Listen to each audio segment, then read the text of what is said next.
Live from the border in Edinburgh, Texas. Jason, you were close enough right there to hear a gun battle at the border. I mean, that's just insane. Can you explain to our viewers what we just saw and heard? Sure, absolutely. It's good to be with you guys this afternoon.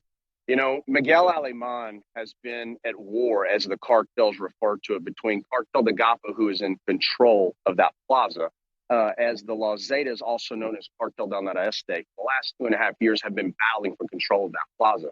Now, that area is very lucrative. And the reason they're battling over it is because every commodity, including small children, you know, we saw a child just 20 days old night before last there. Everything that moves, including drugs, is a commodity.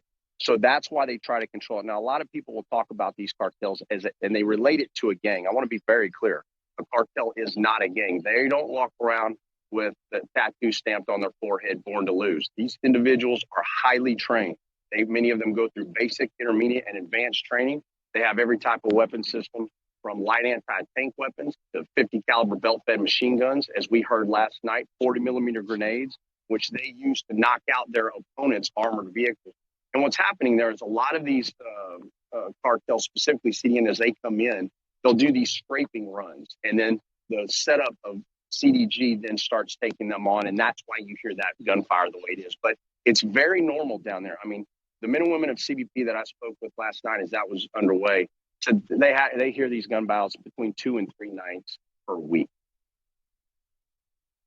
You've had an eventful night at the border last night. Tell us what else you encountered. And do you have a sense that especially today and in the past couple of months, that things have simply gotten worse at the border? Oh, absolutely. There is no doubt. You know, I get asked a lot about the ending of Title 42 in May, and I want to be very clear. While that may be the law in the United States, to the criminal underworld, which is the long-haul smugglers, the Mexican cartels, and the alien smuggling organizations, what they are putting out to the world is that if you want to come to the United States, you have to come now. And I can tell you that from the 120 people we talked to just last night who were saying that they're being told that if you want to come to the U.S. by these smugglers, you should come now. And as you're seeing in the video right now, we saw last night, you know, men, women, and children, mostly Cubans, Venezuelans, Nicaraguans, Mexican citizens, and Guatemalans. Now, the average cost just across from Miguel Alemán into Roma, Texas, is about $3,000 for most of them. They said that the average time traveled is 20 days. The Cubans, about 40 to 49.